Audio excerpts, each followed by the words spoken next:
Hello friends, welcome back to the Akbar talks. ഇന്ന് ഞാൻ നിങ്ങൾക്ക് വേണ്ടി ഈ അടുത്ത് റിലീസായ ഒരു സൂപ്പർ സർവൈവൽ സിനിമയെ കുറിച്ചാണ് പറയാൻ പോകുന്നത്. അതായത് ഈ സിനിമയിലെ നായിക മല കയറുന്നതിൽ വിദഗ്ധയാണ്.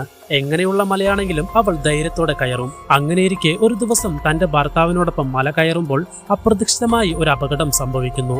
അത് അവരുടെ ഭർത്താവിന്റെ മരണത്തിന് കാരണമാകുന്നു. ഇത് കാരണം നായിക മാനസികമായി തളരുകയും 5 മാസത്തോളം വീട്ടിൽ നിന്ന് പുറത്തിറങ്ങാതെ ഇരിക്കുകയും ചെയ്തു. എങ്കിലും ആ വേദന മറക്കുന്നതിനായി പിന്നീട് മലകയറ്റം ഒഴിവാക്കി കാടിനുള്ളിൽ ട്രക്കിങ്ങിനും കയാക്കിങ്ങിനും പോകാൻ തീരുമാനിക്കുന്നു. അങ്ങനെ വലിയൊരു കാടിലൂടെ യാത്ര ചെയ്ത് അവൾ അഡ്വഞ്ചറായ കയാക്കിങ്ങിന് പോകുന്നു. എന്നാൽ അവിടെ വെച്ച് അവൾ വലിയൊരു അപകടത്തിൽപ്പെടുകയാണ്. ഒരു സൈക്കോയുടെ മുന്നിലാണ് നായിക ചെന്നുപെടുന്നത്. ആ സൈക്കോ നായികയോട് പറയുന്നത് ഇതാണ്: ഞാൻ ഈ മ്യൂസിക് പ്ലേ ചെയ്യും, അത് തീരുന്നത് വരെ നിന്നെ ഞാനൊന്നും ചെയ്യില്ല, അത് കഴിയുമ്പോൾ നിന്നെ വേട്ടയാടാൻ തുടങ്ങും. അതുകൊണ്ട് ആ സംഗീതം തീരുന്നതിന് മുമ്പ് നിനക്ക് എവിടെ വേണമെങ്കിലും ഓടി രക്ഷപ്പെടാം. ഇത് കേട്ട നായിക ജീവനും കൊണ്ട് ഓടാൻ തുടങ്ങുന്നു. ആ മ്യൂസിക് നിൽക്കുന്നത് വരെ അവൻ അനങ്ങുന്നില്ല. എന്നാൽ പാട്ട് നിന്നയുടൻ കയ്യിലൊരു ക്രോസ് ബോയും എടുത്ത് അവൻ നായികയെ കാടിനുള്ളിൽ പിന്തുടർന്ന് വേട്ടയാടാൻ തുടങ്ങുന്നു. ജീവനു വേണ്ടി ഓടുന്ന നായിക ആ സൈക്കോയിൽ നിന്ന് രക്ഷപ്പെട്ടോ? ആരാണ് ആ സൈക്കോ എന്നീ കാര്യങ്ങൾ ഓരോ നിമിഷവും ഉദ്യോഗജനകമായി സിനിമയിൽ കാണിക്കുന്നുണ്ട്. 2026 പുറത്തിറങ്ങിയ എപെക്സ് എന്ന സിനിമയെക്കുറിച്ചാണ് നമ്മൾ പറയുന്നത്. സമയം കളയാതെ നമുക്ക് സിനിമയുടെ കഥയിലേക്ക് കടക്കാം. മൂവിയിലോട്ട് പോകുന്നതിന് മുമ്പ് ആദ്യമായിട്ട് നമ്മുടെ ചാനൽ കാണുന്നവരാണെങ്കിൽ ചാനൽ ഒന്ന് സബ്സ്ക്രൈബ് ചെയ്ത് സപ്പോർട്ട് ചെയ്യുക. വീഡിയോ ഇഷ്ടപ്പെട്ട് കഴിഞ്ഞാൽ വീഡിയോ ലൈക്ക് ചെയ്യാനും നിങ്ങളുടെ ഫ്രണ്ട്സ് ആൻഡ് ഫാമിലിക്ക് വീഡിയോ ഷെയർ ചെയ്യാനും മറക്കരുത്. ഇപ്പോൾ വരൂ മൂവിയിലേക്ക് കടക്കാം. സിനിമയുടെ തുടക്കത്തിൽ നായിക ഒരു ടെന്റിനുള്ളിൽ നിന്ന് ഉണരുന്നതാണ് കാണിക്കുന്നത്. കൂടെയുള്ള ഭർത്താവിനോട് സമയം വൈകി, കാലാവസ്ഥയും അത്ര ശരിയല്ല, നമുക്ക് വേഗം മല കയറി തുടങ്ങാമെന്ന് പറയുന്നു. അവർ രണ്ടുപേരും ഹീൽ ക്ലംബേഴ്സ് ആണ്. മലയുടെ പകുതി ദൂരം എത്തുമ്പോൾ ക്ഷീണം മാറ്റാനായി മലയുടെ മധ്യഭാഗത്ത് തന്നെ ടെന്റ് കെട്ടി വിശ്രമിക്കുന്ന രീതിയിലാണ് അവർ പിന്തുടരുന്നത്. അവർ എങ്ങനെയൊക്കെയാണ് അവിടെ തങ്ങുന്നതെന്ന് നോക്കിക്കോളൂ. അതിനു പറ്റിയ കുളത്തുകളൊക്കെ കൊണ്ടുവന്ന് വളരെ സുരക്ഷിതമായി അവർ ആ മലയിൽ ടെന്റടിച്ച് താമസിക്കും. അങ്ങനെ അവർ വീണ്ടും ആ മല കയറാൻ തുടങ്ങുകയാണ്. രണ്ടുപേരും സംസാരിച്ചുകൊണ്ട് ആ കുളത്തുകൾ മലയിലെ വിള്ളലുകളിൽ കൃത്യമായി ഉറപ്പിച്ച് വളരെ പ്രൊഫഷണലായി മുകളിലേക്ക് കയറുന്നു. ഇനി അവസാന ഘട്ടമാണ്. അവിടെ ഒരു വശമുണ്ട്. നായിക അതിൽ പിടിച്ചു കയറിയാൽ ലക്ഷ്യസ്ഥാനത്തെത്താം. അവർ ആദ്യത്തെ തവണ ശ്രമിച്ചെങ്കിലും കൈവഴുതി താഴേക്ക് വീഴുകയാണ്. ഇതാ താഴെ വീണല്ലോ എന്ന് നാം കരുതുമ്പോഴേക്കും നേരത്തെ തന്നെ അവർ കരുതിയിരുന്ന സുരക്ഷാ സംവിധാനങ്ങൾ കാരണം ആ കയറിൽ തന്നെ തൂങ്ങിക്കിടക്കുകയാണ്. ഇത് കണ്ട ഭർത്താവ് ചോദിക്കുന്നു, എന്താ മോളെ, നിനക്ക് വയ്യേ? എങ്കിൽ നമുക്ക് നിർത്താം. അപ്പോൾ നായിക പറയുന്നത്, അതെന്തിനാ നിർത്തുന്നത്, എനിക്ക് പറ്റും, ഞാൻ ഒന്നും കൂടി ശ്രമിക്കാം എന്നാണ്. പക്ഷെ വീണ്ടും വീണ്ടും കൈവഴുതി അവർ താഴേക്ക് വീഴുന്നു. അപ്പോൾ ഭർത്താവ് പറയുന്നു, കുറച്ച് ക്ഷമിക്കൂ, കാലാവസ്ഥ ഇപ്പോൾ മോശമാകുന്നത് പോലെ തോന്നുന്നു. ഇനി ഇവിടെ നിൽക്കുന്നത് നല്ലതല്ല, നമുക്ക് വേഗം താഴെ ഇറങ്ങാം, ബാക്കി നാളെ തുടരാം, ഇപ്പോൾ ടെന്റിലേക്ക് പോകാം. നായികയ്ക്ക് ഇത് കേട്ടപ്പോൾ സങ്കടമായെങ്കിലും വേറെ വഴിയില്ലായിരുന്നു. കാലാവസ്ഥ മോശമായാൽ വലിയ അപകടമാകും. അങ്ങനെ അവർ വീണ്ടും കുറച്ചു ദൂരം താഴേക്ക് വന്ന് ടെന്റിൽ വിശ്രമിക്കുന്നു. മലയുടെ നടുവിലാണ് ടെന്റ് ഉള്ളത്. ഇത് കണ്ടാൽ നമുക്ക് പേടി തോന്നുമെങ്കിലും അവർ രണ്ടുപേരും അവിടെ ശാന്തരായിരിക്കുന്നു. അപ്പോ ഭർത്താവ് പറയുന്നു, കാലാവസ്ഥ ശരിയല്ല, അതുകൊണ്ട് നമുക്ക് ഈ മലകയറ്റം നാളത്തേക്ക് മാറ്റിവെക്കാം. അപ്പൊ നായിക ചോദിക്കുന്നു, നിങ്ങൾക്ക് കാലാവസ്ഥയൊന്നും ഒരു പേടിയില്ലല്ലോ, ഇതിനു പിന്നിൽ വേറെ എന്തെങ്കിലും കാരണമുണ്ടോ? സത്യം പറയൂ. അപ്പോഴാണ് അദ്ദേഹം ആ സത്യം പറയുന്നത്. അദ്ദേഹത്തിന്റെ കൈവശം ഒരു കോമ്പസ് ഉണ്ട്. അത് അദ്ദേഹം തന്റെ ഭാഗ്യചിഹ്നമായി കരുതുന്നതാണ്. ആ കോമ്പസിലേക്ക് നോക്കിക്കൊണ്ട് അദ്ദേഹം പറയുന്നു, ഇനി എത്ര നാൾ ബാക്കിയുണ്ടെന്ന് എനിക്കറിയില്ല, എന്റെ ഭാഗ്യം എന്നെ വിട്ടു പോകുന്നത് പോലെ എനിക്ക് തോന്നുന്നു. ഇത് കേട്ട നായിക അല്പം അസ്വസ്ഥയാകുന്നു. അദ്ദേഹം വീണ്ടും പറയുകയാണ്, ഇവിടെ നോക്കൂ, ഞാൻ എങ്ങനെയായാലും നിന്നെ ഒരുപാട് സ്നേഹിക്കും, നിനക്കിഷ്ടമുള്ളത് നീ ചെയ്യ്, പക്ഷേ വളരെ സൂക്ഷ്മതയോടെയും ക്ഷമയോടെയും വേണം ഓരോ കാര്യങ്ങളും ചെയ്യാൻ. സങ്കടത്തോടെ അദ്ദേഹം ഇത് പറഞ്ഞിട്ട് ആ കോമ്പസ് നോക്കുന്നു. അത് ഇപ്പോൾ ശരിയായി പ്രവർത്തിക്കുന്നില്ല. അതുകൊണ്ടാണ് തന്റെ ഭാഗ്യം കുറയുന്നതായി അദ്ദേഹം വിശ്വസിക്കുന്നത്. എന്റെ കോമ്പസ് വഴി എനിക്കത് മനസ്സിലാകുന്നുണ്ട്, അതുകൊണ്ട് ഞാൻ കുറച്ചു ദിവസം കൂടിയെന്ന് അവൻ എന്തോ പറയാൻ വരുന്നതിനിടയിൽ തന്നെ ആ കോമ്പസ് പിടിച്ചു വാങ്ങി നമ്മുടെ നായിക സൈഡിൽ വെച്ചിട്ട് ഇങ്ങനെയുള്ള അന്ധവിശ്വാസങ്ങളിലൊന്നും വിശ്വസിക്കരുതെന്ന് പറഞ്ഞ് കുറച്ച് ശകാരിക്കുന്നുണ്ട്. അവിടെ നിന്ന് കട്ട് ചെയ്താൽ അടുത്ത സീനിൽ രണ്ടുപേരും താഴേക്ക് ഇറങ്ങിക്കൊണ്ടിരിക്കുകയാണ്. കാരണം ആ കൊടുങ്കാറ്റ് അത്രയധികം ശക്തമായിട്ടുണ്ട്. കാലാവസ്ഥയും ഒട്ടും ശരിയല്ല. അതുകൊണ്ട് വേഗത്തിൽ താഴേക്ക് ഇറങ്ങിക്കൊണ്ടിരിക്കുകയാണ്.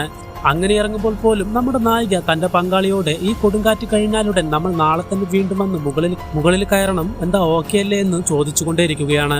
കാരണം നമ്മുടെ നായിക ഈ മലയുടെ മുകളിൽ കയറണമെന്ന് ഉറപ്പിച്ചു കഴിഞ്ഞിരുന്നു. എന്നാൽ ഭർത്താവിന് തനിക്ക് ഭാഗ്യമില്ലെന്ന് തോന്നുന്നുണ്ടായിരുന്നു. എങ്കിലും നായിക ഇത്രയധികം ചോദിക്കുന്നത് കൊണ്ട് അവൻ ശരിയെന്ന് സമ്മതിക്കുന്നു. അതേസമയം തന്നെ അവിടുത്തെ കൊടുങ്കാറ്റ് അതിവേഗം ആഞ്ഞു വീഴാൻ തുടങ്ങുന്നു.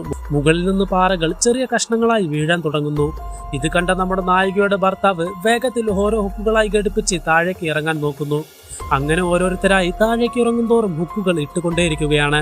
ഒരു ഘട്ടത്തിൽ നായികയുടെ ഭർത്താവ് നീ ഹുക്ക് ഇട്ടോ എന്ന് പരിഭ്രമത്തോട് ചോദിക്കുമ്പോൾ നായിക ഇതുവരെ ഇട്ടിട്ടില്ല എന്ന് പറഞ്ഞ് വേഗത്തിൽ ഇടാൻ ശ്രമിക്കുന്നുണ്ട്. എന്നാൽ അതിനിടയിൽ തന്നെ മുകളിൽ നിന്നും ധാരാളം പാറകൾ വീഴാൻ തുടങ്ങുന്നു. അത് മഞ്ഞു പാറകളാണ്. അതിലൊന്നും നമ്മുടെ നായികയുടെ ഭർത്താവിന്റെ തലയിൽ തന്നെ വന്നടിക്കുന്നു. അത്ര തന്നെ അവൻ നേരെ താഴേക്ക് വീഴുന്നു. നമ്മുടെ നായിക അപ്പോഴും ആ കയർ ഹുക്ക് ചെയ്തിരുന്നില്ല. എങ്കിലും കൈകൊണ്ട് അതിശക്തമായി പിടിച്ചു നിൽക്കുകയായിരുന്നു. ഇവിടെ അവളുടെ ഭർത്താവിൽ നോക്കിയാൽ തലയിൽ അടിയേറ്റത് കൊണ്ട് അവൻ അബോധാവസ്ഥയിലായി കഴിഞ്ഞിരുന്നു. കണ്ണു തുറക്കുന്നില്ല. നായിക ഉറക്കെ കരയുന്നുണ്ട്. പക്ഷെ അവർക്ക് അവനെ വലിച്ചു കയറ്റാൻ സാധിക്കുന്നില്ല.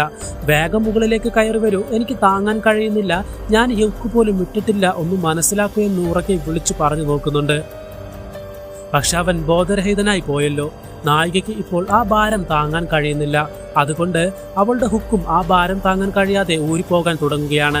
നായികയ്ക്ക് കൈകൾ കൊണ്ട് മാത്രം പിടിച്ചു നിൽക്കാൻ കഴിയുന്നില്ല. അതുകൊണ്ട് അവൾ കൈവിടുന്നു. ഇതിനാൽ ആ ഭർത്താവ് മുകളിൽ നിന്ന് താഴേക്ക് വീണ് അവിടെ വെച്ച് തന്നെ മരിക്കുന്നു. ഇത് കണ്ട നായിക അലറിക്കരയുന്നുണ്ട്. പക്ഷെ അവർക്ക് ഇതിൽ കൂടുതലൊന്നും ചെയ്യാൻ കഴിയില്ലല്ലോ.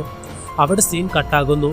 അവിടെ നിന്ന് കട്ട് ചെയ്താൽ 5 മാസങ്ങൾക്ക് ശേഷമുള്ള നായികയാണ് കാണിക്കുന്നത്. നമ്മുടെ നായിക ഇത്രയും ദിവസങ്ങൾ വളരെയധികം സങ്കടപ്പെട്ടിട്ടുണ്ടാകും. ഇപ്പോൾ കാറെടുത്ത് അവർ ഓസ്ട്രേലിയയിലേക്കാണ് വന്നുകൊണ്ടിരിക്കുന്നത്. ഈ ഓസ്ട്രേലിയ നായികയുടെ ഭർത്താവിന്റെ സ്വന്തം നാടാണെന്ന് തോന്നുന്നു. ഇവിടെ വന്നാൽ ഭർത്താവിന്റെ കൂടെയുള്ളതുപോലെ അവർക്ക് തോന്നുന്നുണ്ടാകാം. കുറെ കാലത്തിന് ശേഷം ഇപ്പോഴാണ് ഇങ്ങനൊരു ട്രിപ്പ് പോകാൻ തീരുമാനിച്ചത്. അവരുടെ മനസ്സ് നിറയെ സങ്കടമാണ്. ആ കോമ്പസും നായിക തന്നെയാണ് വെച്ചിരിക്കുന്നത്. കാരണം ആ കോമ്പസ് അവളുടെ ഭർത്താവിൻ്റെതായിരുന്നു. അവൻ അത് നോക്കി ഭാഗ്യമില്ലെന്ന് പറഞ്ഞതായിരുന്നു. പക്ഷേ നായികയാണ് പോകണമെന്ന് പറഞ്ഞ് നിർബന്ധിച്ചത്. ഞാൻ എൻ്റെ ഭർത്താവിനെ കൊന്നു എന്ന ബോധത്തിലാണ് നായിക ഇത്രയും കാലം കരഞ്ഞു തീർത്തത്.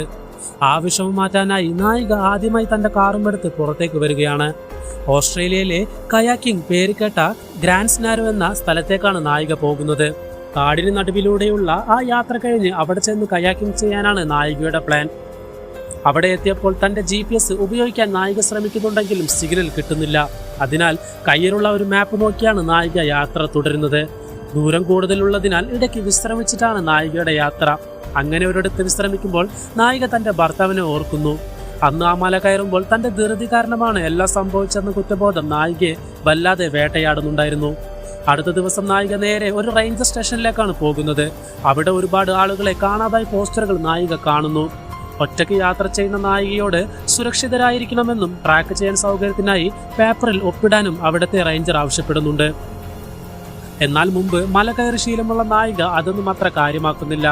അവിടെ നിന്ന് നായിക ഒരു ഗ്യാസ് സ്റ്റേഷനിലെത്തുന്നുണ്ട്. സാധനങ്ങൾ വാങ്ങുന്നതിനിടയിൽ അവിടുത്തെ ചില പ്രാദേശിക വേട്ടക്കാർ നായികയോട് മോശമായി സംസാരിക്കുകയും കളിയാക്കുകയും ചെയ്യുന്നു. ആ സമയത്താണ് ബെൻ എന്നൊരു വ്യക്തി അവിടെ വരുന്നത്. ബെൻ ഉണ്ടാക്കുന്ന ബീഫ് ജെർക്കി അവിടെ നല്ല ഡിമാൻഡാണ്. നായികയെ കളിയാക്കിയ വേട്ടക്കാരെ ബെൻ ചോദ്യം ചെയ്യുന്നു. അതോടെ അവർ അവിടെ നിന്നും പോകുന്നു. നായികയോട് മോശമായി പെരുമാറിയതിന് ബെൻ മാപ്പ് ചോദിക്കുന്നുണ്ടെങ്കിലും നായിക അത് സാരമാക്കുന്നില്ല.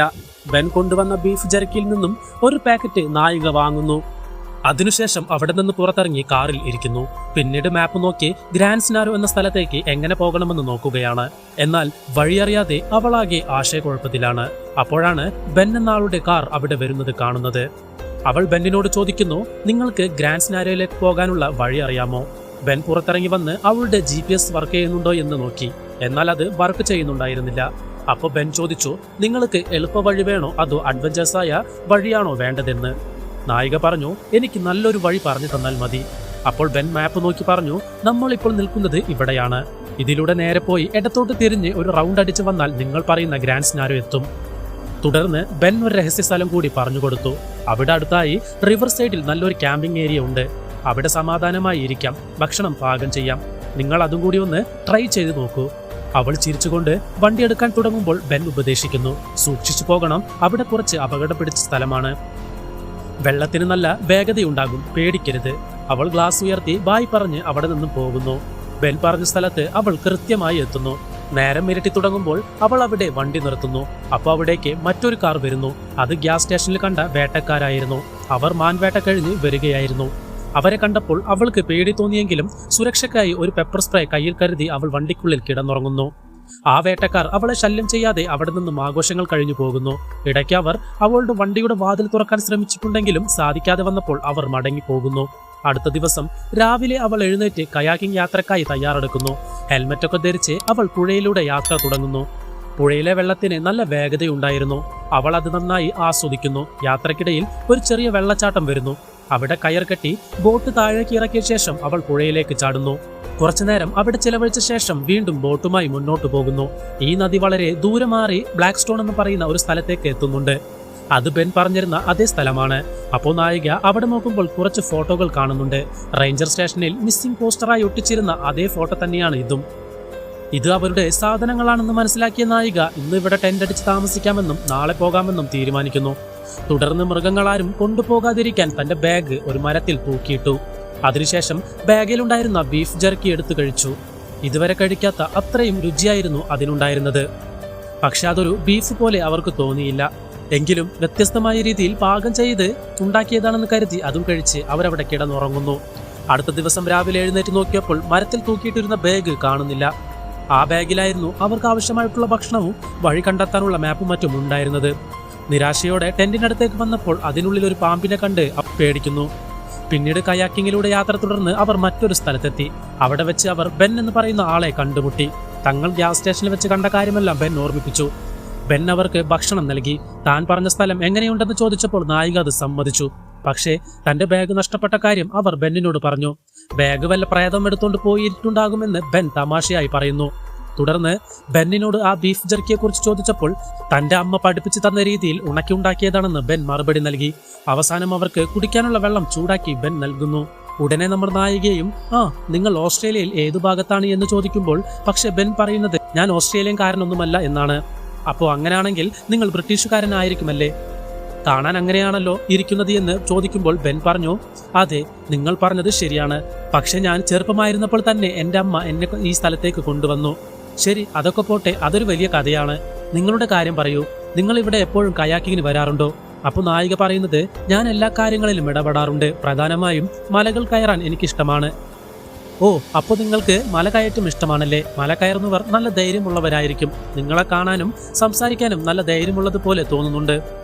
ദാ ഇത് കഴിച്ചുകൊണ്ട് സംസാരിക്കാമെന്ന് പറഞ്ഞ് ഭക്ഷണം ബെൻ നൽകുന്നു. നായിക അത് കഴിച്ചുകൊണ്ടിരിക്കെ ബെൻ ചോദിക്കുകയാണ്, ഒരു പക്ഷേ നിങ്ങൾ നിങ്ങളുടെ പാർട്ട്ണറുമായിട്ട് വഴക്കിട്ട് ബ്രേക്കപ്പ് ആയതാണോ? അതുകൊണ്ടാണോ ഇവിടെ ഇത്ര സങ്കടത്തോടെ കയാക്കിംഗ് ചെയ്യുന്നത്? ഇത് കേട്ട നായിക ഒന്ന് സങ്കടപ്പെടുന്നു. എങ്കിലും ഭക്ഷണത്തിന് നന്ദി പറയുന്നു. അപ്പോഴാണ് നായികയ്ക്ക് മറ്റൊരു കാര്യം ഓർമ്മ വരുന്നത്. ഇന്നലെ രാത്രി ഇവിടെ കുറച്ച് വേട്ടക്കാർ വന്നിരുന്നു. ഒരു പക്ഷേ അവരെന്റെ ബാഗ് എടുത്തിട്ടുണ്ടാകുമോ? അവർ എന്നോട് അല്പം ശല്യമുണ്ടായിരുന്നു. അപ്പോൾ ബെൻ പറയുകയാണ്, അങ്ങനെയൊന്നും സംഭവിക്കാൻ വഴിയില്ല. നിങ്ങൾ അവരെ നന്നായി തന്നെയാണ് നേരിട്ടത്. അപ്പോൾ അവർ നിങ്ങളുടെ ബാഗ് എടുക്കാൻ സാധ്യതയില്ല. നായികയ്ക്ക് ഒന്നും മനസ്സിലായില്ല. ഇപ്പോൾ ചോദിക്കുന്നു, നിങ്ങൾ അപ്പോൾ അവിടെ ഉണ്ടായിരുന്നോ എന്ന്. അവർ വന്നപ്പോൾ നിങ്ങൾ കണ്ടോ എന്നും. ബെൻ ചിരിച്ചുകൊണ്ട് മറുപടി പറയുന്നു, അതെ, ഞാൻ നിങ്ങളെ കണ്ടിട്ടുണ്ടായിരുന്നു. നിങ്ങൾ കാറിനുള്ളിൽ അത്രയും ധൈര്യമായി നിന്നത് ഞാൻ ശ്രദ്ധിച്ചു. ഇത് കേട്ട നായികയ്ക്ക് അവിടെ നിൽക്കുന്നത് അത്ര പന്തിയല്ലെന്ന് തോന്നി എഴുന്നേറ്റ് പോകാൻ തുടങ്ങുന്നു. ബെൻ തന്റെ കൈകൊണ്ട് നായികയെ തടയുമ്പോഴാണ് അവർ ബെന്നിന്റെ കയ്യിലുള്ള ബ്രേസ്ലെറ്റ് ശ്രദ്ധിക്കുന്നത്. അത് യഥാർത്ഥത്തിൽ നായികയുടേതായിരുന്നു. ഇത് ഇവൻ എങ്ങനെ എടുത്തു എന്ന് ഓർത്തവർ ഞെട്ടി നിൽക്കുന്നു. അപ്പോ ബെൻ പറയുകയാണ്, ഓ, ഈ ബ്രേസ്ലെറ്റോ? ഇത് കണ്ടപ്പോൾ എനിക്ക് ഇഷ്ടപ്പെട്ടു, അതുകൊണ്ട് ഞാൻ ഇങ്ങ് എടുത്തു. നായിക അവിടെ നിന്നും വേഗത്തിൽ പോകാൻ ശ്രമിക്കുമ്പോൾ ബെൻ അവരുടെ ബാഗ് എടുത്ത് പുറത്തേക്ക് എറിയുന്നു. എന്നിട്ട് ഒരു ക്രോസ് ബോയും സ്പീക്കറും കയ്യിലെടുത്തു. ബെൻ വളരെ സമാധാനമായി പറയുന്നു, ഇപ്പോൾ ഞാൻ ഈ സ്പീക്കറിൽ ഒരു പാട്ടിടും. ആ പാട്ട് തീരുന്നത് വരെ നിനക്ക് ഓടാം. നീ ഈ കാട്ടിൽ എവിടെ പോയി ഒളിച്ചാലും ഞാൻ നിന്നെ വേട്ടയാടി പിടിക്കും. എന്നിട്ട് അവനൊരു വട്ടനെ പോലെ ഡാൻസ് ചെയ്യാൻ തുടങ്ങി. ഇത് കേട്ട നായിക പേടിച്ചു വിറച്ച് ബാഗും എടുത്ത് ജീവനും കൊണ്ട് ഓടുന്നു. എന്നാൽ ബെൻ ആ പാട്ട് തീരുന്നത് വരെ ആ സ്ഥലത്ത് തന്നെ ഡാൻസ് ചെയ്തുകൊണ്ടേ നിൽക്കുകയാണ്. ഇവിടെ നമ്മുടെ നായിക അതിവേഗം ഓടി വന്ന് അവളുടെ ബോട്ടിൽ കയറുന്നു. ആ ചെറിയ ബോട്ടിൽ കയറി അവിടെ നിന്ന് തുഴഞ്ഞ് വേഗത്തിൽ പോവുകയാണ്. എന്നാൽ പ്രശ്നം എന്താണെന്ന് വെച്ചാൽ ഇവിടെ ഇവന്റെ പാട്ട് തീരുന്നു. അതുകൊണ്ട് ക്രോസ് ബോ എടുത്ത് നമ്മുടെ നായികയെ വേട്ടയാടാൻ അവൻ വരുന്നു. ഈ സമയത്ത് നമ്മുടെ നായിക ആ ചെറിയ ബോട്ടിൽ പോവുകയാണല്ലോ. വെള്ളം വേഗത്തിൽ ഒഴുകുന്നുണ്ട്. അവിടെ ധാരാളം പാറക്കെട്ടുകളുമുണ്ട്. എങ്കിലും ജീവഭയം കാരണം അവൾ വേഗത്തിൽ പോകുന്നു. അപ്പോൾ ഒരു ചെറിയ വെള്ളച്ചാട്ടം പോലെ വരുന്നുണ്ട്. അതിലേക്ക് മറിഞ്ഞു വീണ ഉടനെ നായികയുടെ തലയിൽ ചെറിയ പരിക്കേൽക്കുന്നു. അതേസമയം ആ ബോട്ട് അവിടെ നിന്നും ഒഴുകിപ്പോകുന്നു. ഇപ്പോൾ നമ്മുടെ നായിക കണ്ണു തുറക്കുന്നു. എങ്ങനെയൊക്കെയോ കരയിലേക്ക് നീന്തി കയറുന്നു. കരയിലെത്തിയ അവൾ തന്റെ മുറിവ് പരിശോധിക്കുന്നു. വലിയ കുഴപ്പമില്ല. അവൾ തന്റെ ബാഗ് എടുത്ത് അവിടെ നിന്ന് വേഗത്തിൽ രക്ഷപ്പെടാൻ ശ്രമിക്കുന്നുണ്ട്. ആ സമയത്ത് അവിടെ ആരോ സഹായത്തിനായി വിളിക്കുന്നത് പോലെ ഒരു ശബ്ദം കേൾക്കുന്നു. ഉടനെ അവൾ ആ ശബ്ദം എവിടെ നിന്നാണെന്ന് നോക്കി മുകളിൽ കയറി നോക്കുമ്പോൾ അവിടെ ഒരു ഫോൺ കിടന്ന് പ്ലേ ആകുന്നു. അതിലൊരു ഫാമിലി വീഡിയോ ആണ് ഓടുന്നത്. ഇത് കണ്ട് നായിക ഭയപ്പെടുന്ന അതേ സമയം തന്നെ ഒരു അമ്പ് വന്ന് അടുത്തുള്ള മരത്തിൽ തറയ്ക്കുന്നു. ആ സൈക്കോ കൊലയാളി തന്നെയാണെന്ന് നായികയ്ക്ക് മനസ്സിലാകുന്നു. അവൾ വീണ്ടും പേടിച്ചു ഓടാൻ തുടങ്ങുന്നു. അവൻ പിറകെ ക്രോസ് ബോയുമായി വരുന്നുണ്ട്. അവൻ നായികയ്ക്ക് നേരെ അമ്പെയ്യുന്നു. അതിലൊന്ന് അവളുടെ കാലിൽ തട്ടുന്നു. എങ്കിലും നായിക വിട്ടുകൊടുക്കാതെ വേഗത്തിൽ ഓടുകയാണ്. ഒടുവിൽ ഒരു അമ്പ് അവളുടെ ബാഗിൽ തറയ്ക്കുന്നു. ബാലൻസ് തെറ്റി നായിക താഴെ വെള്ളത്തിലേക്ക് വീഴുന്നു. വെള്ളം അവളെയും കൊണ്ട് ഒഴുകി പോകുന്നു. ഇടുങ്ങിയ ചില സ്ഥലങ്ങളിലൂടെ ഒഴുകി അവസാനം നായിക മറ്റൊരു സ്ഥലത്തെത്തുന്നു. അവിടെ വെച്ച് അവൾ തന്റെ കാല് പരിശോധിക്കുന്നു. ചെറിയ മുറിവേ ഉള്ളൂ. ഫോൺ നോക്കുമ്പോൾ അത് പൊട്ടിയിട്ടുണ്ട്. ഇത്രയും വലിയ പ്രതിസന്ധിയിലും അവൾ വേഗത്തിൽ വെള്ളം കുടിക്കുകയും ചോക്ലേറ്റ് കഴിക്കുകയും ചെയ്യുന്നു. ആ സൈക്കോയുടെ കയ്യിൽ നിന്നും എങ്ങനെയെങ്കിലും രക്ഷപ്പെടാൻ അവൾ തന്റെ കയ്യിലുള്ള പെപ്പർ സ്പ്രേ ബാഗിലെടുക്കാൻ എളുപ്പമുള്ള ഭാഗത്ത് മാറ്റിവെക്കുന്നു. ആ സൈക്കോയിൽ നിന്നും എത്ര ദൂരത്തേക്ക് പോകാൻ പറ്റുമോ അത്രയും ദൂരത്തേക്ക് അവൾ പോകുന്നു. പോകുന്ന വഴിയിൽ ഒരു ചെറിയ മലയുണ്ട്. അവൾക്ക് മല കയറാൻ അറിയാവുന്നത് കൊണ്ട് യാതൊരു കയറിന്റെയും സഹായമില്ലാതെ അവൾ അതിന് മുകളിൽ കയറുന്നു. മുകളിലെത്തിയപ്പോഴാണ് അവൾക്ക് അല്പം ആശ്വാസമാകുന്നത്. ഉടനെ ബൈനാക്കുലർ എടുത്ത് ആ സൈക്കോ എവിടെയാണെന്ന് നോക്കുന്നു. അപ്പൊ അവന്റെ ബോട്ട് അവിടെ കിടക്കുന്നത് കാണുന്നുണ്ട്. അതിൽ കയറി രക്ഷപ്പെടാമെന്ന് അവൾക്ക് മനസ്സിലാകുന്നു. ഒപ്പം ആ സൈക്കോ എവിടെയാണെന്ന് നോക്കുമ്പോൾ അവൻ നടന്നു വരുന്നത് കാണാം. അവൻ അവളെ കാണാതിരിക്കാൻ അവൾ ഒളിഞ്ഞു നിൽക്കുന്നുണ്ട്. വീണ്ടും നോക്കുമ്പോൾ ആ സൈക്കോ നായികയെ നോക്കി ചിരിക്കുന്നുണ്ട്. ഈ കാട്ടിലെ എല്ലാ വഴികളും അവനറിയാമെന്ന് നായികയ്ക്ക് മനസ്സിലാകുന്നു. അതുകൊണ്ട് അവനോട് വളരെ ശ്രദ്ധാലുവായിരിക്കണം. അങ്ങനെ അവിടെയുള്ള മലകൾക്കിടയിൽ ഒളിച്ചിരിക്കുന്നു. ആ സൈക്കോ നമ്മുടെ നായികയെ വന്ന് പരിശോധിക്കുന്നുണ്ട്. പരിശോധിച്ചു നോക്കിയിട്ട് അവൻ അവിടെ നിന്ന് പോകുന്നു. അപ്പോൾ നമ്മുടെ നായിക കഷ്ടപ്പെട്ട് പിടിച്ചു നിൽക്കുകയായിരുന്നല്ലോ. അവൻ പോയ ഉടനെ അവൾ വീണ്ടും പുറത്തേക്ക് വരുന്നു. പുറത്തു വന്ന ആ സൈക്കോ എവിടെയാണെന്ന് നോക്കുമ്പോൾ അവനെ നോക്കിയാൽ ഭ്രാന്തമായി അലറിക്കൊണ്ട് ഒരിടത്ത് കുളിക്കുകയാണ്. അതും ഒരു ഷർട്ട് പോലും ഇടാതെ. അപ്പോൾ ഇത് കണ്ട നായിക ഇതാണ് ശരിയായ സമയമെന്ന് കരുതി അവന്റെ ബോട്ട് എടുത്ത് നൈസായിട്ട് ഓടിക്കളയാമെന്ന് കരുതുന്നു. കാരണം നായികയ്ക്ക് ഇനി ബോട്ടില്ലാതെ യാത്ര ചെയ്യാൻ കഴിയില്ല. ഈ വശത്ത് കൂടി പോയാൽ വലിയ അപകടമായതുകൊണ്ട് ബോട്ടെടുത്ത് ആ വഴിക്ക് തന്നെ പോകണം എന്നുള്ളത് കൊണ്ട് മെല്ലെ വെള്ളത്തിലേക്ക് ചാടി ശബ്ദമുണ്ടാക്കാതെ ബോട്ടിന്റെ അടുത്തെത്തുന്നു. എന്നാൽ ആ ബോട്ട് ആ സൈക്കോ നന്നായി കെട്ടിവെച്ചിരിക്കുകയാണ്. അതഴിക്കാൻ വേണ്ടി നായിക ശ്രമിക്കുന്നുണ്ടെങ്കിലും ആ കയറഴിക്കാൻ കഴിയുന്നില്ല. ഉടനെ കയർ ഈ വശത്ത് കെട്ടിവെച്ചിരിക്കുന്ന ഭാഗത്തെത്തി അത് അഴിക്കാൻ നോക്കുമ്പോൾ പെട്ടെന്ന് ഒരു ചതിക്കുഴിയിൽ കാൽ കുടുങ്ങുന്നു. അവനവിടെ ട്രാപ്പ് സെറ്റ് ചെയ്ത് വെച്ചിട്ടുണ്ടായിരുന്നുവെന്ന് തോന്നുന്നു. നായികയ്ക്ക് വേദന സഹിക്കാൻ കഴിയുന്നില്ല. അപ്പോൾ ഈ ശബ്ദം ആ സൈക്കോ കേൾക്കുന്നു. അപ്പോൾ ആ സൈക്കോയ്ക്ക് ഭയങ്കര സന്തോഷമായി. അവൻ തുള്ളിച്ചാടി വരികയാണ്. ഞാൻ വന്നു, ഞാൻ കരുതിയതുപോലെ നീ കുടുങ്ങി എന്ന് സന്തോഷത്തിൽ ആർത്ത് വിളിച്ചുകൊണ്ട് അവൻ ഓടി വരുന്നു. ഈ സമയം നായിക ഈ ട്രാപ്പിൽ നിന്നും രക്ഷപ്പെടാൻ ശ്രമിക്കുന്നു. അതൊരു ചങ്ങല കൊണ്ട് കെട്ടിവെച്ചിരിക്കുകയാണ്. അതെങ്കിലും അഴിക്കാൻ നോക്കുന്നുണ്ടെങ്കിലും കഴിയുന്നില്ല. അതിനിടയിൽ ആ സൈക്കോ വന്ന് നായികയെ ആ ചങ്ങലയിൽ പിടിച്ച് വലിക്കാൻ തുടങ്ങുന്നു. വാ വാ, വന്ന് ശരിക്കും കുടുങ്ങിയല്ലോ, ഇനി നിന്നെ ഞാൻ എന്താണ് ചെയ്യുന്നതെന്ന് നോക്ക് എന്ന് പറഞ്ഞ് വലിക്കാൻ തുടങ്ങുമ്പോൾ നായിക ആലോചിച്ച് അവളുടെ ബാഗിലൊരു പെപ്പർ സ്പ്രേ എടുത്ത് അവന്റെ കണ്ണിലേക്ക് അടിക്കുന്നു. അവൻ വേദന കൊണ്ട് പുളയുന്നു. ഈ ഗ്യാപ്പിൽ വീണ്ടും രക്ഷപ്പെടാൻ നോക്കുന്നു. പക്ഷേ അതിനിടയിൽ അവൻ വെള്ളത്തിലേക്ക് ചാടി കണ്ണ് ക്ലിയർ ചെയ്തിട്ട് വീണ്ടും വന്ന് നായികയെ പിടിക്കുന്നു. ആ ക്രോസ് ബോയും കയ്യിലാക്കുന്നു. ഇതുകൊണ്ട് നായികയ്ക്ക് ഇനി രക്ഷപ്പെടാൻ കഴിയില്ല. അവൾ ശരിക്കും കുടുങ്ങിപ്പോയി. മര്യാദയ്ക്ക് ആ പെപ്പർ സ്പ്രേ എന്റെ അടുത്തേക്ക് എറിഞ്ഞു തരൂ എന്ന് ഭീഷണിപ്പെടുത്തുമ്പോൾ നായികയ്ക്ക് വേറെ വഴിയില്ലാത്തത് കൊണ്ട് അത് എറിഞ്ഞു കൊടുക്കുന്നു. അവൻ അത് ദൂരേക്ക് എറിഞ്ഞിട്ട് പറയുന്നു, ഇനി നിനക്ക് രക്ഷപ്പെടാനാവില്ല. എന്നിട്ട് ആ ട്രാപ്പിൽ നിന്നും അവളെ മോചിപ്പിക്കുന്നു. ഇത് കണ്ട നായിക ചോദിക്കുന്നു, നീ എന്താണ് ഈ ചെയ്യുന്നത്? ഇതൊരു തരം കളിയാണോ എന്ന്. പക്ഷെ അവൻ വളരെ ക്ഷമയോടെ പറയുന്നു, ഇതൊരു കളി പോലെയാണോ നിനക്ക് തോന്നുന്നത്? ഇതൊരു ആചാരമാണ്. അങ്ങനെ പറഞ്ഞ് അടുത്തതായി നായികയെ കെട്ടിയിടുന്നു. കെട്ടിയിട്ടിട്ട് നായികയ്ക്ക് ഭക്ഷണം കൊടുക്കുന്നു. നായിക ഭക്ഷണം കഴിക്കുന്നതിനിടയിൽ ചോദിക്കുന്നുണ്ട്, നിനക്ക് എന്താണ് പറ്റിയത്? നിനക്ക് ഭ്രാന്താണോ? നീ എന്തിനാണ് ഇങ്ങനെയൊക്കെ ചെയ്യുന്നത്?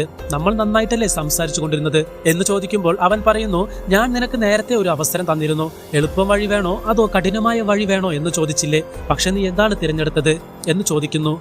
അപ്പോഴേക്കും രാത്രിയാകുന്നു. മഴ പെയ്യാൻ തുടങ്ങുന്നു. അപ്പോൾ ആ സൈക്കോ വളരെ വ്യത്യസ്തമായി സൈക്കോ തരത്തിന്റെ ഉച്ചസ്ഥയിലേക്ക് സംസാരിക്കാൻ തുടങ്ങുന്നു. ഈ ആചാരങ്ങൾ എന്നാൽ എന്താണ്? അതെന്തിനാണ് ചെയ്യുന്നത്? അങ്ങനെ ചെയ്യുന്നതിലൂടെ നമുക്ക് എന്ത് ലഭിക്കും എന്നൊക്കെ വിചിത്രമായ രീതിയിൽ അവൻ സംസാരിക്കുകയാണ്. നായിക അതെല്ലാം ശാന്തമായി കേട്ടിരിക്കുന്നു. അവൻ നായികയോട് ഒരു കാര്യത്തെക്കുറിച്ച് പറയുകയാണ്. നിനക്കൊരു പ്രത്യേക ഗോത്രവർഗ്ഗക്കാരെ കുറിച്ച് അറിയാമോ? അവർ സ്വന്തം പല്ലുകൾ സ്വയം മൂർച്ച കൂട്ടാറുണ്ടായിരുന്നു. അങ്ങനെ ചെയ്യുന്നത് ഒരു വളർച്ചയുടെ വഴിയാണെന്നായിരുന്നു അവർ വിശ്വസിച്ചിരുന്നത്. നിനക്കും അതിനെക്കുറിച്ച് അറിയാൻ താല്പര്യമുണ്ടാകുമെന്ന് എനിക്കറിയാം. ഇങ്ങനെ ഒരു ഭ്രാന്തനെ പോലെ അവൻ സംസാരിക്കുകയാണ്. നമ്മുടെ നായിക അപ്പോൾ വളരെ ശാന്തയായി ഇരിക്കുന്നു. അടുത്ത ദിവസം രാവിലെ അവൻ നായികയെ ഒരു ബോട്ടിലിരുത്തി എവിടേക്കോ കൊണ്ടുപോകുകയാണ്. എന്നെ എങ്ങോട്ടേക്കാണ് കൊണ്ടുപോകുന്നത്? ഇതെന്തൊരു സ്ഥലമാണ് എന്ന് നായിക ചോദിക്കുമ്പോൾ അവൻ പറയുന്നത്, അതിനെക്കുറിച്ച് ഞാൻ നിന്നോട് പിന്നെ പറയാം. നിന്റെ പേര് ഞാൻ റേഞ്ചർ സ്റ്റേഷനിൽ കണ്ടിരുന്നു. അതുകൊണ്ട് എനിക്ക് നിന്നെ ഇവിടേക്ക് എത്തിക്കാൻ കഴിഞ്ഞത്. എങ്ങനെയുണ്ട് എന്റെ ഈ ഒരു ബുദ്ധി? നിന്റെ ഭർത്താവിനെ കുറിച്ച് സംസാരിച്ചപ്പോൾ നീ പെട്ടെന്ന് ശാന്തയായി പോയല്ലോ. അതിനെക്കുറിച്ച് കൂടി നീ ഒന്ന് പറയൂ. നിന്റെ ഭാവം കണ്ടാൽ അതിനെക്കുറിച്ച് സംസാരിക്കാൻ നിനക്ക് ഒട്ടും താല്പര്യമില്ലെന്ന് തോന്നുന്നു. പക്ഷേ നായിക മറുപടി പറയുന്നു, അതൊരു അപകടമായിരുന്നു. പക്ഷേ ഈ ഒരു സൈക്കോ നായികയുടെ ഭർത്താവിനെ കുറിച്ച് നേരത്തെ തന്നെ പഠിച്ചു വെച്ചിട്ടുണ്ടായിരുന്നു. ഞാൻ വായിച്ചതനുസരിച്ച് നിന്റെ ഭർത്താവ് വളരെ അനുഭവസമ്പന്നനായ ഒരാളായിരുന്നു. ഒരുപാട് അപകടം നിറഞ്ഞ മലകളിൽ അദ്ദേഹം തന്റെ കഴിവ് തെളിയിച്ചിട്ടുണ്ട്. അങ്ങനെയുള്ള ഒരാളെ നീ തന്നെയാണോ കൊലപ്പെടുത്തിയതെന്ന് ചോദിച്ച് അവൻ നായികയെ ദേഷ്യം പിടിപ്പിക്കാൻ ശ്രമിക്കുന്നു. അപ്പോഴാണ് നായിക ബോട്ടിന് താഴെ കിടക്കുന്ന ഒരു ഇരുമ്പ് കമ്പി കാണുന്നത്. ഇത് തീർച്ചയായും നമുക്ക് ഗുണം ചെയ്യുമെന്ന് കരുതി അവൾ അത് എടുക്കാൻ ശ്രമിക്കുന്നു. ഒരു ഘട്ടത്തിൽ അത് ശ്രദ്ധിച്ച ആ സൈക്കോ, ഓ നിനക്ക് ഇത്രയ്ക്കും ധൈര്യമുണ്ടോ എന്ന് ചോദിച്ച് നായികയെ വെള്ളത്തിലേക്ക് തള്ളിയിടുന്നു. ശേഷം അവൻ ബോട്ടുമായി മുന്നോട്ട് നീങ്ങുന്നു. നായികയുടെ കൈകൾ ബോട്ടിൽ കെട്ടിയിട്ടുള്ളത് കൊണ്ട് അവർക്കും ബോട്ടിലൂടെ വെള്ളത്തിലൂടെ നീങ്ങേണ്ടി വരുന്നു. ഇങ്ങനെ അവർ രണ്ടുപേരും ഒരു പ്രത്യേക സ്ഥലത്തെത്തുന്നു. അവിടെ എത്തിയപ്പോൾ അവൻ നായികയ്ക്ക് ഒരു കയർ നൽകി ശരീരത്തിൽ കെട്ടാൻ പറയുന്നു. മറ്റൊരു വഴിയില്ലാത്തതിനാൽ നായിക അത് അനുസരിക്കുന്നു. ഒരു ഗുഹ പോലുള്ള സ്ഥലത്തെത്തിയപ്പോൾ അവൻ പതുക്കെ നായികയെ താഴേക്ക് ഇറക്കുകയാണ്. തന്നെ എങ്ങോട്ടേക്കാണ് കൊണ്ടുപോകുന്നതെന്ന് നായികയ്ക്ക് ഒരു രൂപവുമില്ല. പക്ഷേ താൻ വലിയൊരു അപകടത്തിലാണെന്ന് അവർക്ക് മനസ്സിലാകുന്നു. ഗുഹയ്ക്കകത്ത് പ്രവേശിച്ചതും അവിടെ വളരെ മോശമായ ഗന്ധം വരാൻ തുടങ്ങുന്നു. നായിക മൂക്ക് പൊത്തിപ്പിടിച്ച് അവിടെ നോക്കിയപ്പോൾ കണ്ടത് വളരെ ഭയാനകമായ കാഴ്ചയായിരുന്നു. ആ സൈക്കോ അവിടെ കുറെ മൃതദേഹങ്ങൾ തൂക്കിയിട്ടിരിക്കുകയായിരുന്നു. റേഞ്ചർ സ്റ്റേഷനിൽ നിന്ന് കാണാതായ ആൾക്കാരുടെ മൃതദേഹങ്ങളായിരുന്നു അവിടെ ഉണ്ടായിരുന്നത്. അത് കണ്ട നായിക ശരിക്കും ഭയന്നു പോകുന്നു. ഇതെല്ലാം ചെയ്തത് ഇയാൾ തന്നെയാണെന്ന് അവർക്ക് മനസ്സിലാകുന്നു. എന്നാൽ അവൻ വളരെ നിസ്സാരമായി പറയുന്നു, ചില ഗോത്രവർഗ്ഗക്കാർ തങ്ങൾക്കാവശ്യമായ ഇരകളെ വേട്ടയാടി പിടിക്കാറുണ്ട്. അങ്ങനെ പിടിക്കുമ്പോൾ ആ ഇരയുടെ ആത്മാവിനെ കൂടി അവർ പിടിക്കുന്നതിന് തുല്യമാണ്. വേട്ടയാടിയ ആ ഇരയുടെ കരൾ കഴിക്കുകയാണെങ്കിൽ ആ ആത്മാവിന് കൂടി കഴിച്ചതിന് തുല്യമാകും. തുടക്കത്തിൽ നീ കണ്ട വീഡിയോയിൽ ആളുകൾ പോലും എന്നോട് ഇത്രയധികം പോരാടിയിട്ടില്ല. വളരെ എളുപ്പത്തിലാണ് ഞാൻ അവരെയെല്ലാം പിടികൂടിയത്. പക്ഷെ നിന്നെ പിടികൂടാനാണ് ഞാൻ ഏറ്റവും കൂടുതൽ കഷ്ടപ്പെട്ടത്. കാരണം നീ അങ്ങോട്ടും ഇങ്ങോട്ടും ഒക്കെ ഓടുകയല്ലേ. പക്ഷെ ഇപ്പോൾ കുടുങ്ങിയത് കണ്ടോ എന്ന് അവൻ ഒരു ഭ്രാന്തനെ പോലെ സംസാരിക്കുകയാണ്. അപ്പോഴാണ് നമ്മുടെ നായികയ്ക്ക് മനസ്സിലാകുന്നത് അവൾ കഴിച്ചിരുന്നത് ബീഫ് ജെറിക്ക് ഒന്നുമല്ല, മറിച്ച് മനുഷ്യമാംസമായിരുന്നു എന്ന്. ഇത് തിരിച്ചറിഞ്ഞതോടെ നമ്മുടെ നായിക ആകെ പരിഭ്രാന്തിയാകുന്നു. എന്നാൽ ആ മനുഷ്യൻ അവളെ സമാധാനിപ്പിക്കാൻ ശ്രമിക്കുകയാണ്. പേടിക്കേണ്ട, എല്ലാം ശരിയാകും, കുറച്ചു സമയം കാത്തിരിക്കൂ എന്ന് അവൻ പറയുന്നു. അപ്പോ ഉടൻ തന്നെ നമ്മുടെ നായിക, നോക്കൂ, നീ ചെറുപ്പത്തിൽ എന്തോ വലിയൊരു മാനസിക വിഷമത്തിലൂടെയാണ് പോയിട്ടുള്ളത്. ഒരുപാട് കഷ്ടപ്പാടുകൾ നീ അനുഭവിച്ചിട്ടുണ്ട്. അതാണ് നിന്റെ മനസ്സിൽ ഇങ്ങനെയൊരു ആഘാതം ഉണ്ടാക്കിയിരിക്കുന്നത്. നീ ശരിക്കും ഇങ്ങനെയുള്ള ഒരാളല്ല, നീ നല്ലവനാണ് എന്ന് പറഞ്ഞ് നൈസായിട്ട് അവനെ മെരുക്കാൻ ശ്രമിക്കുന്നു. ഉടനെ അവൻ തന്റെ പല്ലുകൾ പുറത്തേക്ക് കാണിക്കുന്നു. നോക്കുമ്പോൾ പുറത്തുള്ളത് കൃത്രിമ പല്ലുകളാണ്, പക്ഷെ അതിൻ്റെ ഉള്ളിലുള്ളത് അവന്റെ യഥാർത്ഥ പല്ലുകളാണ്. അവൻ ആദ്യം പറഞ്ഞ ആ ഗോത്രവർഗ്ഗക്കാരെ പോലെ പല്ലുകൾ മൂർച്ചയുള്ളതാക്കിയിരിക്കുകയാണ്. ഞാൻ ഒരുപാട് വേദനകൾ അനുഭവിച്ചാണ് വന്നത് എന്ന് അവൻ പറയാതെ പറയുകയാണ്. അയ്യോ, ഇവനൊരു വലിയ സൈക്കോ ആണല്ലോ എന്ന് പേടിച്ച് നമ്മുടെ നായിക ചുറ്റും നോക്കുമ്പോൾ അവിടെ ഒരു കുട്ടിയുടെയും അമ്മയുടെയും ഫോട്ടോ കാണുന്നു. അത് കണ്ടതും അവിടെ എന്താണെന്ന് നോക്കുന്നത് എന്ന് ചോദിച്ച് അവൻ പെട്ടെന്ന് നായികയെ വലിച്ച് വീണ്ടും കെട്ടിയിടുന്നു. അവനൊരു ആചാരത്തിന് വേണ്ടിയുള്ള തയ്യാറെടുപ്പുകൾ നടത്തുകയാണ്. ആദ്യം ഉപ്പുവെള്ളം പോലെയുള്ള ഒരു സാധനം ഉണ്ടാക്കുന്നു. എന്നിട്ട് നീ കഴിച്ച ആ മാംസം ഇതിലിട്ട് വെച്ചാലേ അതിന്റെ ശരിക്കുമുള്ള രുചി കിട്ടൂ. അപ്പോൾ അത് അത്രയ്ക്കും സോഫ്റ്റ് ആയിരിക്കുമെന്ന് അവൻ പറയുന്നു. അപ്പോൾ നായിക, നോക്കൂ, ആ ഫോട്ടോയിലുള്ളത് നിന്റെ അമ്മയല്ലേ? കണ്ടിട്ട് നിന്നെ പോലെ തന്നെയുണ്ട് എന്ന് ചോദിക്കുന്നു. അതെ, എൻ്റെ അമ്മയുടെ പേര് ജന എന്നാണ്. എനിക്ക് അമ്മയെ ഒരുപാട് ഇഷ്ടമാണ്. അമ്മ എനിക്ക് സ്പെഷ്യലാണ്. കാരണം ഞാൻ ആദ്യമായിട്ട് ഈ ആചാരം ചെയ്തത് എൻ്റെ അമ്മയിലാണ്. അമ്മ ഇപ്പോൾ എൻ്റെ ശരീരത്തിൻ്റെ ഉള്ളിലുണ്ട്. ഞാൻ അമ്മയുടെ ആത്മാവിനെ കഴിച്ചു. അതായത് അമ്മയുടെ ലിവർ കഴിച്ചപ്പോൾ ആത്മാവിനെ കഴിച്ചതുപോലെയാണ് എന്നവൻ ഭ്രാന്തമായി സംസാരിക്കുന്നു. പേടിക്കേണ്ട, കുറച്ചു കഴിഞ്ഞാൽ നിന്റെ ആത്മാവും എൻ്റെ ശരീരത്തിന്റെ ഉള്ളിലെത്തും എന്ന് പറഞ്ഞ് അവൻ അടുത്തു വരുമ്പോൾ നായിക പെട്ടെന്ന് അവന്റെ ചെവി കടിച്ചു മുറിക്കുന്നു. അവൻ വേദന കൊണ്ട് പുളയുമ്പോൾ ആ കയററ്റ് വീഴുന്നു. ഇതാണ് അവസരമെന്ന് കണ്ട നായിക അവിടെ നിന്ന് ഓടി രക്ഷപ്പെടാൻ ശ്രമിക്കുന്നു. പക്ഷെ അവൻ വീണ്ടും അവളെ പിടിക്കാൻ നോക്കുന്നുണ്ട്. ഒടുവിൽ അവൾ വെള്ളത്തിലേക്ക് എടുത്തു ചാടുന്നു. അവർ രണ്ടുപേരും ആ ഒഴുക്കിൽ താഴേക്ക് പോവുകയാണ്. അവൻ അവളെ വിടാതെ തന്നെ അരയിൽ കയർ കെട്ടിയിട്ടുണ്ട്. അങ്ങനെ വെള്ളത്തിന്റെ വേഗതയിൽ അവർ കുറെ ദൂരം പോകുന്നു. ഒടുവിൽ ആ മനുഷ്യൻ വെള്ളത്തിനടിയിലെ ഒരു മരത്തിൽ കുടുങ്ങുന്നുണ്ട്. നമ്മുടെ നായിക കരയിലേക്ക് നീന്തി കയറി രക്ഷപ്പെടാൻ ശ്രമിക്കുമ്പോൾ ആ കയർ കാരണം നീങ്ങാൻ കഴിയുന്നില്ല. ആ മനുഷ്യൻ വെള്ളത്തിനടിയിൽ കുടുങ്ങിക്കിടക്കുകയാണ്. കയർ അറുത്തു മാറ്റാൻ അവൾ വെള്ളത്തിനടിയിലേക്ക് പോകുന്നുണ്ടെങ്കിലും അത് സാധിക്കുന്നില്ല. എങ്ങനെയോ അവൻ അവിടെ നിന്ന് മോചിപ്പിച്ച് കരയിലേക്ക് വരുന്നു. ആ കയർ മുറിച്ചു മാറ്റാനായി അവൾ ഒരു കല്ലെടുത്ത് നിൽക്കുമ്പോൾ അവൻ പെട്ടെന്ന് ബോധം വന്ന് എഴുന്നേൽക്കുന്നു. അവൾ ആക്രമിക്കുന്നതിന് മുൻപേ അവൻ നായികയെ കടന്നാക്രമിക്കുകയും അവളുടെ കഴുത്തു ഞെരിക്കാൻ തുടങ്ങുകയും ചെയ്യുന്നു. നായികയുടെ കണ്ണുകളാകെ കലങ്ങുന്നുണ്ട്. അത്ര തന്നെ നമ്മുടെ കഥ കഴിഞ്ഞു എന്ന് കരുതുമ്പോൾ അവസാന നിമിഷം അവൻ നായികയെ വിടുകയാണ്. എന്താണ് ചിന്തിച്ചതെന്നറിയില്ല. വിഷമിക്കേണ്ട, എനിക്ക് നിന്നെ വെച്ച് ഒരു കർമ്മം ചെയ്യാനുണ്ട് എന്നവൻ പറയുമ്പോൾ നായിക സൈഡിലിരുന്ന ഒരു കല്ലെടുത്ത് അവന്റെ തലയിൽ അടിക്കുന്നു. എന്നിട്ട് അവന്റെ കാലിൽ ഭയങ്കരമായി അടിക്കുന്നുണ്ട്. കാലിൽ നല്ല ആഘാതം സംഭവിക്കുന്നു. എന്നിട്ടും അവൻ നമ്മുടെ നായികയുടെ മൂക്കിന് തന്നെ ഒരു അടി കൊടുക്കുന്നു. അതോടെ നായികയും താഴെ വീഴുന്നു. രണ്ടുപേരും നിലവിളിക്കുകയാണ്. അതിൽ അവന് നല്ല പരുക്കുണ്ടെന്ന് തോന്നുന്നു. വേദന കൊണ്ട് അവൻ പുളയുകയാണ്. അവൻ തന്റെ കാലിലേക്ക് നോക്കുമ്പോൾ കാൽ ഒടിഞ്ഞുപോയി. അവന് അനങ്ങാൻ പോലും കഴിയുന്നില്ല. നല്ലതുപോലെ രക്തവും വരുന്നുണ്ട്. അങ്ങനെ രാത്രിയാകുന്നു. രണ്ടുപേരും ആ സ്ഥലത്ത് തന്നെ ശാന്തമായി കിടക്കുകയാണ്. കാരണം ഒരാൾക്ക് മറ്റൊരാളിൽ നിന്ന് ഇപ്പോൾ രക്ഷപ്പെടാൻ കഴിയില്ലല്ലോ. നമ്മുടെ നായിക മനസ്സ് തുറന്ന് കരയുകയാണ്. അവൾക്ക് അവളുടെ ഭർത്താവിനെ എത്രത്തോളം ഇഷ്ടമാണെന്നും എത്രമാത്രം മിസ് ചെയ്യുന്നുണ്ടെന്നും എല്ലാം പറഞ്ഞു കരയുന്നു. ഇതെല്ലാം ആ മൊട്ടത്തലയൻ കേട്ടുകൊണ്ടിരിക്കുകയാണ്. അങ്ങനെ നേരം വെളുക്കുന്നു. അവനെ അപേക്ഷിച്ച് നായികയ്ക്ക് പരിക്കുകൾ കുറവാണല്ലോ. അപ്പോഴാണ് നായിക ചോദിക്കുന്നത്, ഇവിടെ നിന്ന് പോകണമെങ്കിൽ എത്ര ദൂരം പോകണമെന്ന്. ഇവിടെ നിന്ന് പോകണമെങ്കിൽ ഏകദേശം 12 ദിവസം നടക്കേണ്ടി വരും. എങ്കിൽ മാത്രമേ പുറത്തെത്താൻ കഴിയൂ എന്ന് അവൻ മറുപടി നൽകുന്നു. ഈ സമയത്താണ് നായികയ്ക്ക് ഒരു ഐഡിയ തോന്നുന്നത്. എന്നാൽ ആ മലകൾക്ക് മുകളിൽ കയറിയാൽ എന്താകും? വേഗത്തിൽ പോകാമല്ലേ എന്ന് ചോദിക്കുമ്പോൾ അവൻ ചിരിച്ചുകൊണ്ട് അതെങ്ങനെയാ കയറാൻ പറ്റും? അതൊക്കെ വലിയ പ്രയാസമാണ് എന്ന് പറയുന്നു. ഉടനെ നായിക, പ്രയാസം തന്നെയാകും, കുറച്ചും കൂടി കഴിഞ്ഞാൽ നീ ഇവിടെ കിടന്ന് മരിക്കും, അതുകൊണ്ട് എനിക്ക് ഒറ്റയ്ക്ക് കയറി പോകേണ്ടി വരുമെന്ന് പറയുന്നു. അത് കേട്ടതും അവന് പേടിയാകുന്നു. അവൻ പറയുന്നു, നോക്ക്, എന്നെയും കൂടി കൊണ്ടുപോയാൽ ഞാൻ നിന്നോട് സഹകരിക്കാം. എങ്ങനെയെങ്കിലും നമ്മൾ രണ്ടുപേരും മുകളിലെത്തിയാൽ ഞാൻ നിന്നെ മോചിപ്പിക്കാം. ഈ കയർ ഞാൻ തന്നെ അഴിച്ചു തരാം. നായിക സമ്മതിക്കുന്നു. അവൻ മുടന്തിയാണ് പോകുന്നത്. നായിക അവനെ എങ്ങനെ കെട്ടിടണം, കൊളത്തുകൾ എവിടെ മാറ്റണം, എങ്ങനെ പിടിച്ചു വരണം എന്നൊക്കെ പഠിപ്പിച്ചു കൊടുക്കുന്നു. അവന്റെ കയ്യിൽ ഒരു കത്തിയുണ്ട്. അത് കാണിച്ചാണ് അവൻ ഭീഷണിപ്പെടുത്തി വിളിച്ചുകൊണ്ടിരിക്കുന്നത്. കൂടാതെ അവൻ പറയുന്നു, നോക്ക്, മുകളിൽ കയറുമ്പോൾ ഈ കുളത്തിൽ മാത്രം നീ തൊടാൻ പാടില്ല. അങ്ങനെ തൊടാൻ വന്നാൽ ഞാൻ നിന്നെയും വലിച്ച് താഴെയിടും. നീ മാത്രം രക്ഷപ്പെടാമെന്ന് കരുതിയാൽ നമ്മൾ രണ്ടുപേരും ഒരുമിച്ച് മരിക്കേണ്ടി വരും. അത് കേട്ട് ഞാൻ അങ്ങനെ ചെയ്യില്ല എന്ന് നായിക പറയുകയും അവിടെ നിന്ന് ആ മലകൾക്ക് മുകളിൽ കയറാൻ തുടങ്ങുകയും ചെയ്യുന്നു. നായിക കഷ്ടപ്പെട്ട് മുകളിൽ കയറി അവനെ സുരക്ഷിതമാക്കുന്നു. നായിക കഷ്ടപ്പെട്ട് കയറുന്നത് കൊണ്ട് അവൻ എളുപ്പത്തിൽ മുകളിലെത്തുന്നുണ്ട്. ഒരു ഘട്ടത്തിലെത്തിയപ്പോൾ നായിക മെല്ലെ ആ കുളത്തഴിക്കാൻ ശ്രമിക്കുന്നു. ഇത് അവൻ ശ്രദ്ധിക്കുകയാണ്. ഒടുവിൽ അവൻ നമ്മുടെ നായികയെ പിടിച്ച് താഴേക്ക് വലിച്ചിടുന്നു. ഞാൻ പറഞ്ഞതല്ലേ അത് തുടരുതെന്ന്, ഞാൻ പറഞ്ഞതല്ലേ പിന്നെന്തിനാ തൊട്ടത് എന്ന് അവൻ ചോദിക്കുമ്പോൾ, ഞാൻ തൊട്ടതല്ല, ആ സ്ഥലത്തൊന്ന് പിടിച്ചു നിൽക്കാൻ ശ്രമിച്ചതാണ് എന്ന് നായിക കള്ളം പറയുന്നു. ശരി വേഗം മുകളിലേക്ക് കയറിയെന്ന് അവൻ പറഞ്ഞതും നായിക ആലോചിക്കുന്നു, ഇവനെ ഇങ്ങനെയെങ്കിലും കൊന്നേ തീരൂ, എങ്ങനെയെങ്കിലും ഇവനെ പറ്റിക്കണം. ഇതും ആലോചിച്ച് നായിക മുകളിലേക്ക് കയറുകയാണ്. മുകളിൽ കയറി കുളത്ത് ഇട്ട് കൊടുക്കുന്നു. അവൻ യാതൊരു പ്രയാസവും ഇല്ലാതെ മുകളിലേക്ക് കയറി വരുന്നു. ഒരു ഘട്ടത്തിൽ അവൻ നായികയുടെ കാഴ്ചയിൽ നിന്ന് മറയുന്ന സാഹചര്യം വരുന്നു. ഇത് ശ്രദ്ധിച്ച നായിക അവന്റെ കയർ ഒരു മരത്തിൽ കെട്ടിയിട്ട ശേഷം ആ കുളത്ത് മാറ്റാൻ ശ്രമിക്കുന്നു. ഇതവൻ കാണുകയും വേഗത്തിൽ നായികയെ പിടിച്ച് താഴേക്ക് വലിക്കുകയും ചെയ്യുന്നു. നായിക മരത്തിൽ പിടിച്ച് തൂങ്ങിക്കിടക്കുകയാണ്. എന്നാൽ അവൻ വലിച്ച വലിയിൽ അരയിൽ കെട്ടിയിരുന്ന ആ കയർ കുളത്തോടു കൂടി താഴേക്ക് വീഴുന്നു. അയ്യോ, പോയല്ലോ എന്ന രീതിയിൽ അവൻ നായികയെ നോക്കുന്നു. നായിക സന്തോഷത്തോടെ ആ മരത്തിൽ കുടുങ്ങിക്കിടന്ന കയർ അഴിച്ചു മാറ്റുന്നു. അതോടെ അവൻ മുകളിൽ നിന്ന് താഴെ പാറയിൽ വീണ് ദാരുണമായി മരിക്കുന്നു. ഇപ്പോൾ നായിക മാത്രം മലയുടെ ഇടയിൽ കുടുങ്ങിക്കിടക്കുകയാണ്. കയ്യിൽ കയറോ മറ്റു സാമഗ്രികളോ ഒന്നുമില്ല. എങ്കിലും ധൈര്യം സംഭരിച്ച് തന്റെ മുൻപത്തെ അനുഭവം വെച്ച് അവൾ ആ മലകൾക്ക് മുകളിൽ കയറുന്നു. ആദ്യത്തെ സീനിൽ നായിക കയറാൻ ബുദ്ധിമുട്ടിയതുപോലെയുള്ള അതേ ഭാഗത്താണ് ഇപ്പോൾ എത്തിയിരിക്കുന്നത്. അന്ന് അവളുടെ ഭർത്താവ് ക്ഷമയോടെ വേണം ഇത് ചെയ്യാനെന്ന് പറഞ്ഞത് അവൾ ഓർക്കുന്നു. ആ ഒരൊറ്റ ചിന്തയിൽ ഒരൊറ്റ ശ്രമത്തിലൂടെ അവൾ മുകളിലേക്ക് ചാടി കയറുന്നു. മുകളിലെത്തിയപ്പോഴാണ് നായികയ്ക്ക് ശ്വാസം നേരെ വീണത്. വില്ലൻ മരിക്കുകയും താൻ രക്ഷപ്പെടുകയും ചെയ്തല്ലോ. അവൾ വേഗത്തിൽ വന്ന് കുറച്ച് വെള്ളം കുടിക്കുന്നു. കുറച്ചു ദൂരം നടന്നപ്പോൾ റോഡിലെത്തി. അവിടെ വന്ന ഒരു കാറിൽ കയറി നേരെ റേഞ്ചർ സ്റ്റേഷനിലേക്ക് പോകുന്നു. അവിടുത്തെ പോലീസുകാരോട് ഈ ഫോട്ടോയിലുള്ള എല്ലാവരെയും എവിടെയുണ്ടെന്ന് എനിക്കറിയാമെന്ന് പറഞ്ഞ് നടന്ന കാര്യങ്ങളെല്ലാം വിവരിക്കുന്നുണ്ട്. ഉടൻ തന്നെ അവിടെ നിന്നും ഹെലികോപ്റ്റർ പുറപ്പെട്ട് ആ സ്ഥലം പരിശോധിക്കുന്നു. 20-ലധികം മൃതദേഹങ്ങളാണ് അവിടെ കെട്ടി തൂക്കിയിട്ടിരിക്കുന്നത്. ഇതെല്ലാം ആ സൈക്കോ ചെയ്ത പണി കൊണ്ടാണ്. വാർത്താ ചാനലുകളിലും ഇത് വരുന്നുണ്ട്. തുടർന്ന് നായിക കാറെടുത്ത് അടുത്ത സാഹസിക യാത്രയ്ക്കായി പുറപ്പെടുന്നതോടെ ഈ സിനിമ അവസാനിക്കുന്നു. ഈ മൂവി എങ്ങനെയുണ്ടായിരുന്നുവെന്ന് താഴെ നിങ്ങൾ കമന്റ് ചെയ്യുക. വീഡിയോ ഇഷ്ടപ്പെട്ടാൽ വീഡിയോ ലൈക്ക് ചെയ്യാനും ചാനൽ സബ്സ്ക്രൈബ് ചെയ്യാനും മറക്കരുത്. അപ്പോൾ അടുത്ത ഒരു അടിപൊളി മൂവിയുമായി വീണ്ടും കാണാം. Bye from Akbar.